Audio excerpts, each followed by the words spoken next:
So I think everyone knows by now that we've been making and consuming art for thousands of years.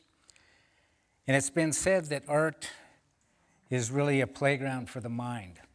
So today, I'd like to take you on my playground, which is landscape painting. And I think you'll see that it's just a little bit more than copying nature.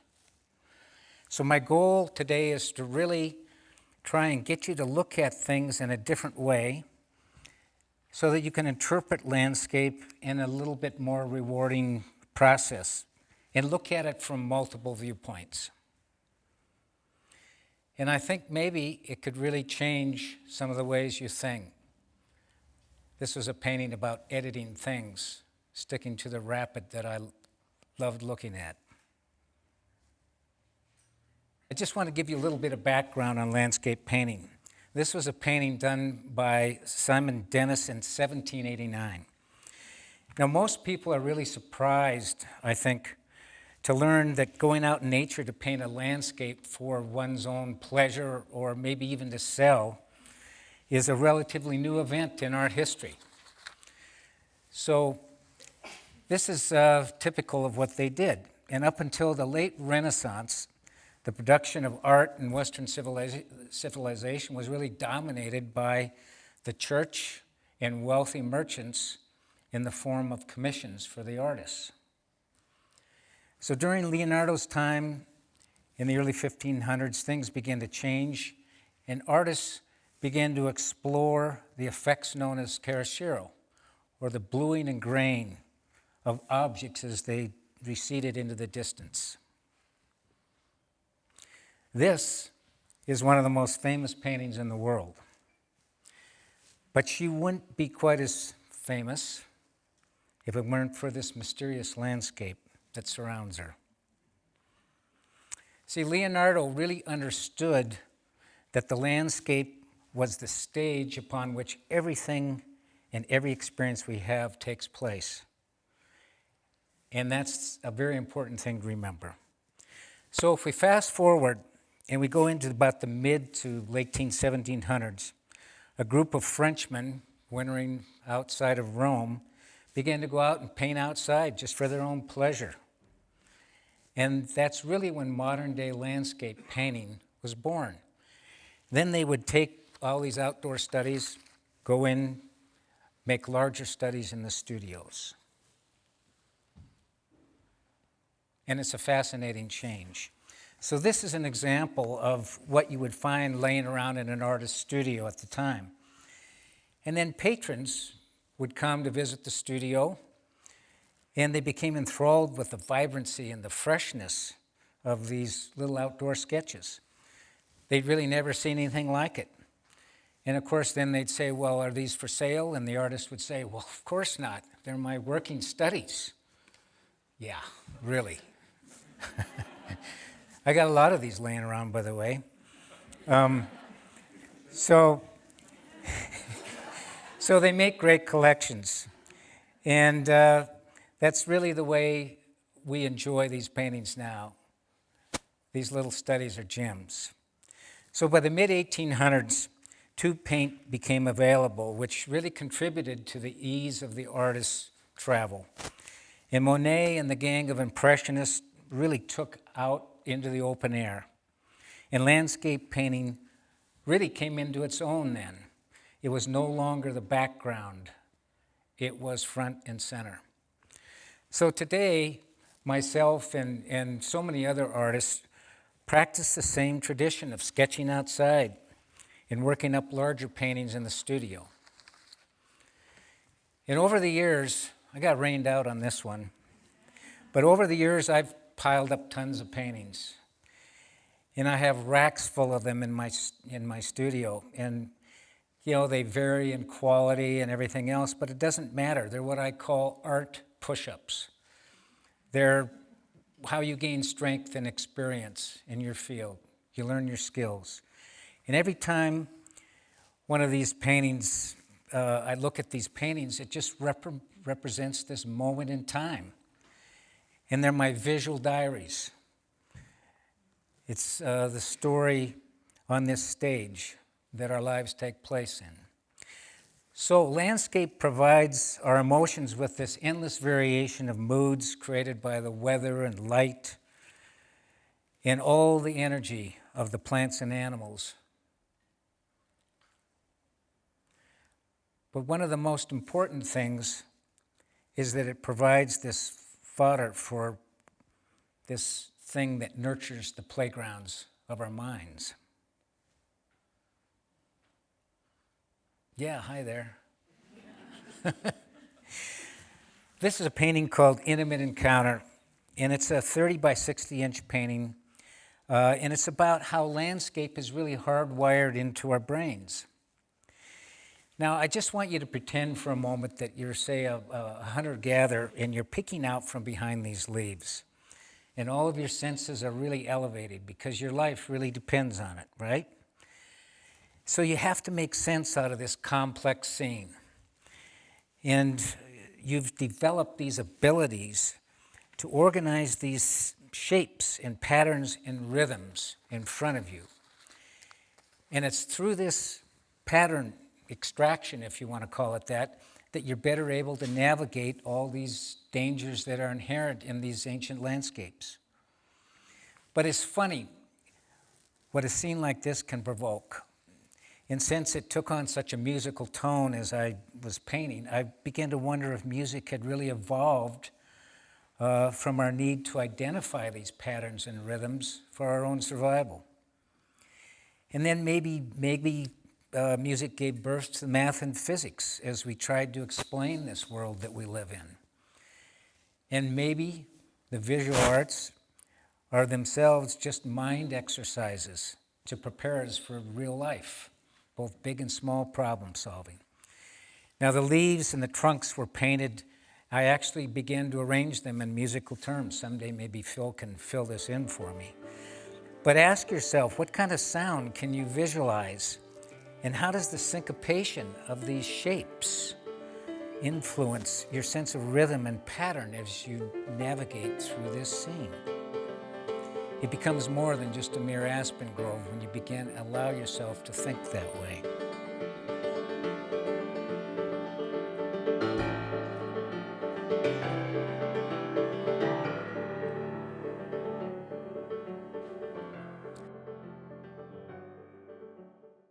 Now I would like to continue to build on this theme of, I'm just going to use woodland interiors today, just for the sake of exploring these ideas and interpretations of the same subject matter.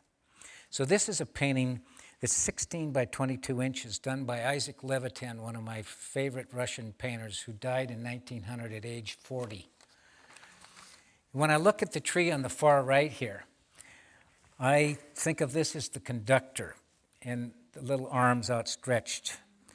And the dappled light in this secondary area are the harmonies as the trunks and the leaves move across the surface. But notice this darker concentration right here. It dominates our attention above the rest of the forest, and that's this pattern recognition that I'm talking about.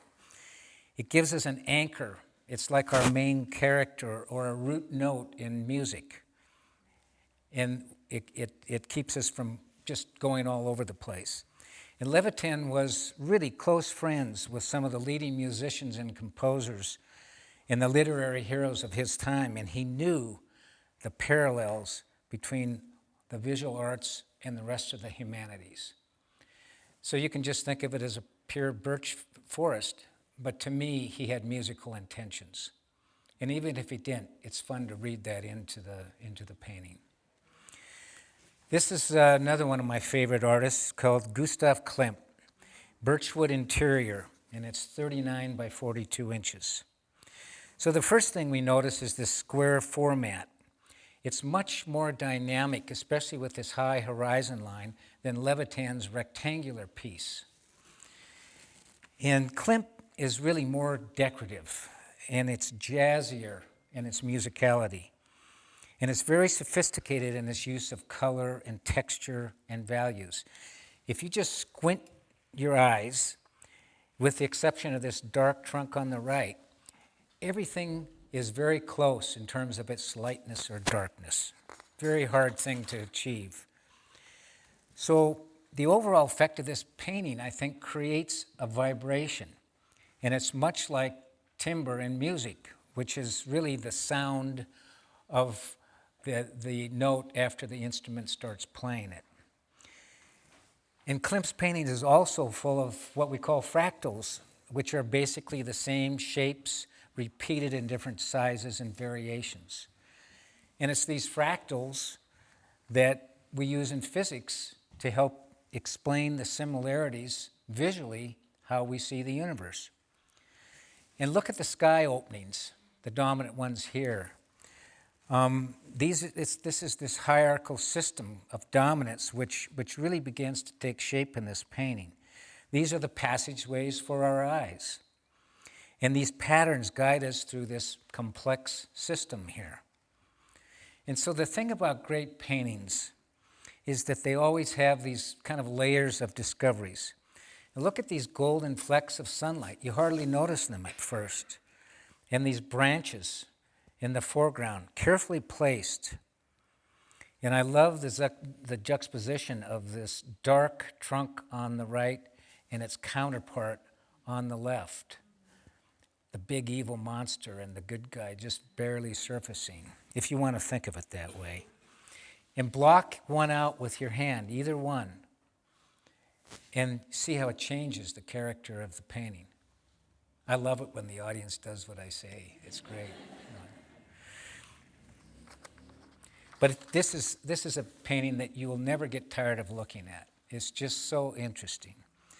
So this is a painting I did. It's a very large painting. It's 48 by 48 inches of a beechwood forest in Noshan Island out in the East Coast. So what I've tried to do is incorporate a lot of the ideas that I've learned not only from other artists, but from Levitan and Klimt. But I don't want to copy them. So I'm trying to infuse this painting with my own ideas about texture, color, design, so that it creates more visual interest.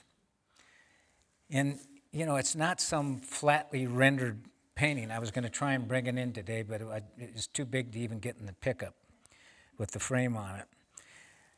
But it really is orchestrated to my aesthetic taste that I've developed over the years. And there's little things in here, just like the slight curve in this tree. None of this was like this. This little branch, for example, all my own tastes. So let's put the three of them together. And just for the fun of it, ask yourself what kind of sound each painting would represent. If you look at mine, it could be, it's a bigger, larger, heavier painting. What kind of instrument comes to mind? Maybe a bassier sound. The Klimts could be a string instrument because of the vibration, maybe even electric guitar. And the Levitan, I think because of its small size, would represent maybe a lighter sounding instrument, but sophisticated. So what we're doing here is just an exercise in using musical metaphors to enrich our pleasure as we look around and investigate the surface of these canvases. And you can do it in a lot of different ways. If these were a template for a novel, how would the story evolve? This is a diagram, a machine that was diagrammed to try and represent sound, but it looks like music in and of itself. In this one, I couldn't help but think when Phil was playing, these are visual sounds according to what someone thinks of them in this type of format. Here's a Diebenkorn. So what kind of sound does this Diebenkorn make, for example? So what we're doing here really is we're learning to think in abstract terms, which is essentially looking at things from multiple perspectives. And it teaches us to think in metaphors so that we can really better understand things. And most importantly, the empathy. So if you look at this Monet, for example, there's no way he could have executed a painting like this if he really didn't understand his subject matter. He literally painted the idea, I think, of thermodynamics. the movement of energy as it manifests itself from one form to another. So if you look at the thick, heavy paint around the silhouette of the haystack, it breaks out over the silhouette, comes down the side, and it's the visual representation of light and the warm, cool colors in the shadow. Look how the brush strokes get larger here, more concentrated here. That represents energy. So this painting measures 50 by 60 inches. It's one I did up on the prairie, and then the scale is important. It's hard to get away from, and it's kind of a scary place to be at the moment. There's no place to hide, but yet it's beautiful at the same time, and that's what we call the sublime. So, using the technique that I learned from Monet, I tried to employ and emulate in paint the idea of this dissipation of energy as it moves away from the lightning. So as you can see in this detail, I built up the paint in layers using all kinds of different techniques like dry brushing and glazing and scumbling to achieve this kind of atmospheric effect with the rain and the explosion of light. So that's one thing that is really important, that you take the time to look at a painting closely. So as we scan down the painting, look at the structure of the brush strokes as they replicate the lightning itself. And all these patterns and rhythms floating in the air. And then the points of compression as we come down, as the bolt moves down through. And it gathers strength and it smashes to the ground. So psychologically, when we're in a storm like this, it's we kind of anticipate the movement, where it's going to go. And in this case, the distant opening on the far distant horizon gives us that relief. So this painting was pieced together using all kinds of sources like photos, my own memory, and imagination. And it's this imagination that really fuels this playground of our minds. And the only way that the visual arts really succeed is to simulate the views and the imagination. Stimulate it. And to really invite participation. That's the key. So let me give you an example of how maybe you might participate as a viewer. And this is a universally understood scene. Anyone understands and can relate to this type of scene. It's where there's a life-sustaining environment that exists.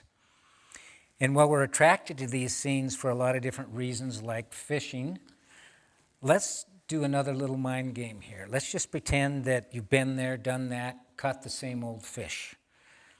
And let's begin to think of these trees as individual characters, for example, in a novel.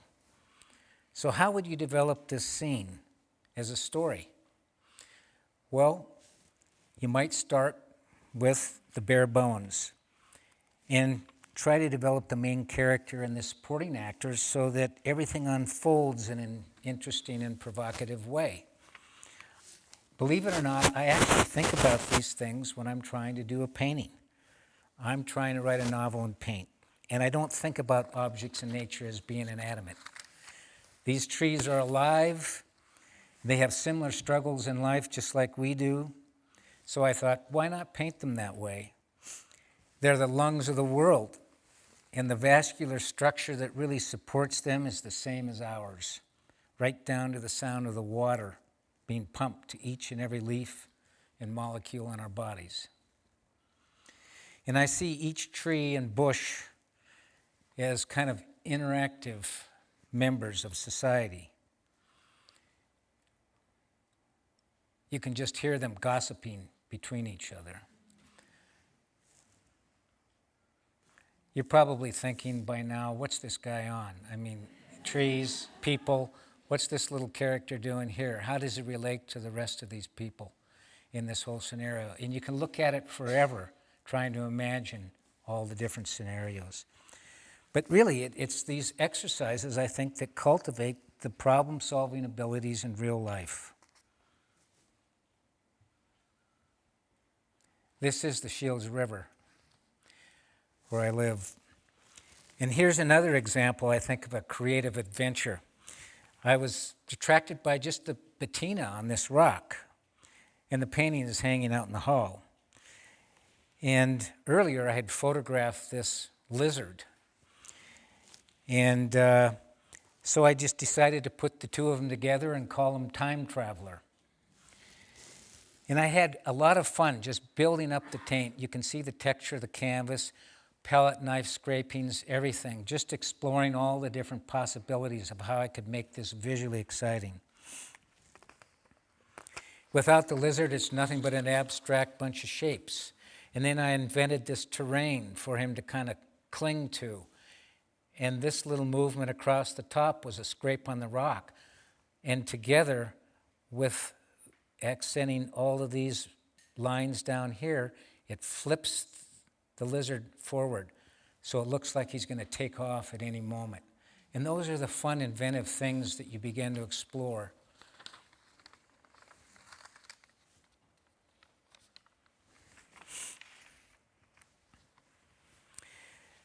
Now, Beaver Creek is another painting that I think is a fun one. It's being able to understand a painting from a totally abstract conception into a representational piece. And to me, it's one of the most exciting aspects of the visual arts.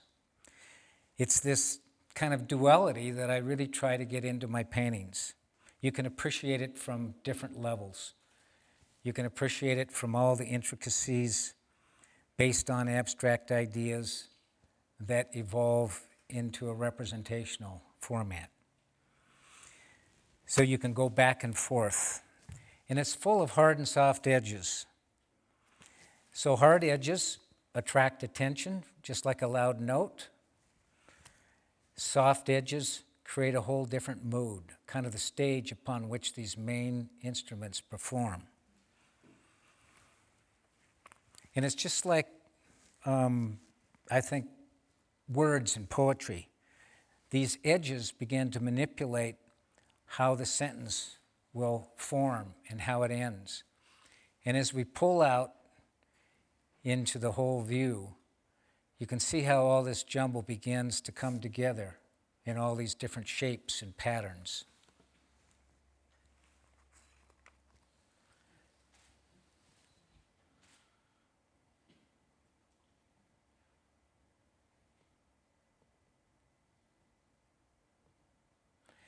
And there's stories. The old beaver dam, the lushness of what it created. But then you can move around. You enter the painting here, it's dominated by this blue, and it's almost flat because there's no sky. But if you begin to move up into the painting, you hit this secondary character here.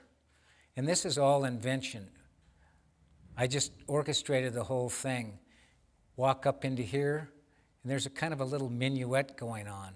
All these different little staccato strokes, and they're all spaced in specific relationships and distances, just like a mathematical equation, which I'm no good at, but the metaphor exists. So I was really struck the layers of paint that are they're not just randomly applied. This is a detail of the painting.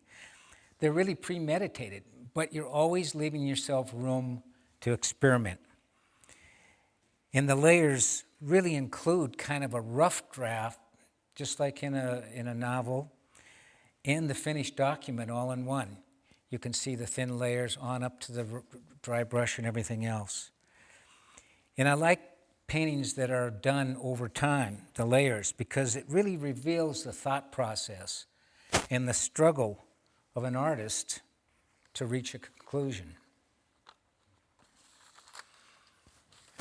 So this is a painting. I was really taken by the similarities in my own detail of my painting and that of Gerhard Richter, the great German abstract artist, who I really like. But even in pure abstract painting, the eye still searches for a place to rest. And here you go, the center of interest, right here. We're hardwired to want to make sense out of chaos. So if, for example, all these shapes were the same size and same importance, it'd be like playing the same note over and over and over again. Pretty boring. So our brains are really designed to want all this complexity, but we still want it simple enough to understand, and this is how we organize it. By the way, what kind of sound do you think this painting makes? I'm really fascinated by it. Kind of has an insect sound to me, or a buzzing sound. And you can ask yourself, how do these shapes and textures, what do they conjure up in your mind? So maybe a scientist would look at this and he'd say, gosh, I can figure out kind of visual pathways, how microbes fit together. That's how diverse the interpretation of these things can be. And it's trying to impose your own ideas about this interpretation of art that's really one of the more creative challenges that we can engage in. And you never know, you really don't, where this is going to take you. Which brings us to this, an upside-down urinal. This was Marcel Duchamp's submission to the 1917 Armory show. He signed it R. Mutt. And it was his attempt to say that art can be anything you want it to be. And needless to say, the art world has really never been the same since. Now, I know you're saying, well, what does this have to do with landscape? We'll get there. So when I first learned about this, I thought, wow, that's out there. But I've really changed my mind. I think now it's one of the more influential pieces in recent art history. Not because it's great art, but because it opened the debate about what art is and how we gauge the merits of our aesthetic tastes. So look what's followed. It's beautiful. It can be ugly. It can be stupefying. It can be all these different things. Here's Richter in one of his big squeegee paintings. Anselm Kiefer, huge painting. Vacuum cleaners. Art can be anything. Jeff Koons. Damien Hirst, Shark in Formaldehyde. But the most important aspect of all this is that it makes us think in broader terms. And in a world that becomes more and more complex, we need the humanities more than ever to help us find the patterns and rhythms to guide us forward.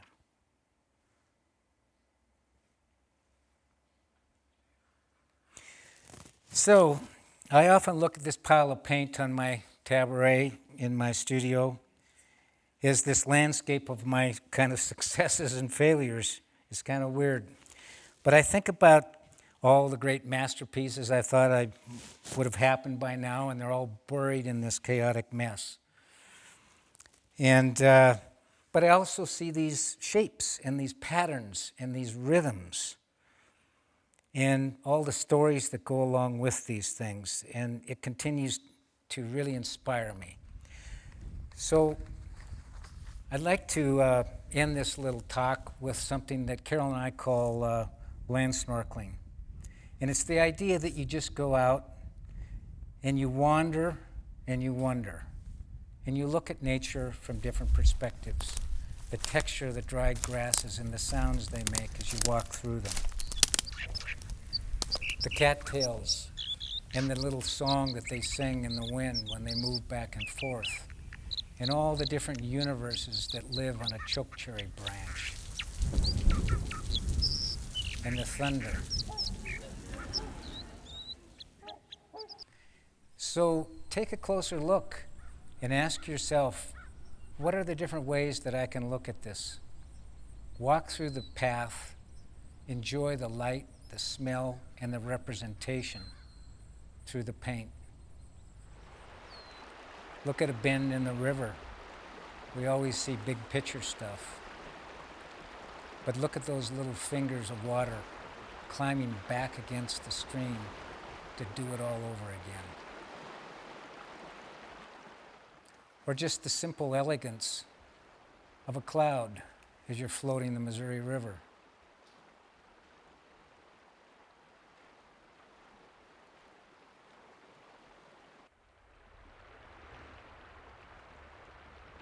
All of the changing landscape, the clouds, the light makes such a difference.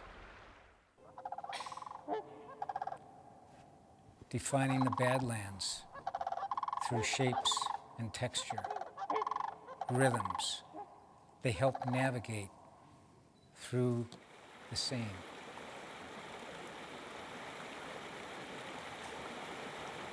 Trying to capture the sound and energy of wind in the water.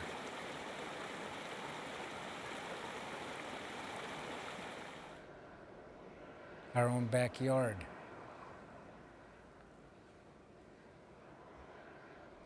Who can resist that turquoise sparkle in those pools? And the audience. The snow, which we had a lot of, but it's still beautiful to wake up to a sunshiny morning after a big snow.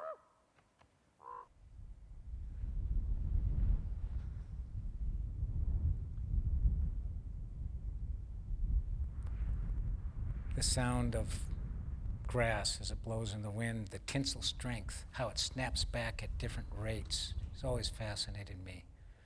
The syncopation of the junipers and the breaks as they stretch across the landscape. And the cool shadows in the evening that engulf the sunlight, and the smells they provoke, and then begin to reveal what was a flat plain now has all these wonderful shapes and colors going on in it.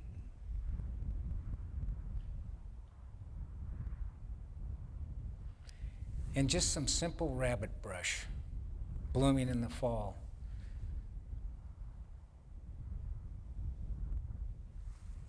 I hope that this little 34-minute segment has helped you look at landscape in a different way, maybe in a way that can enrich how you see the world.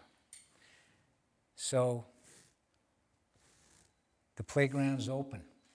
Go out and enjoy it. Thank you.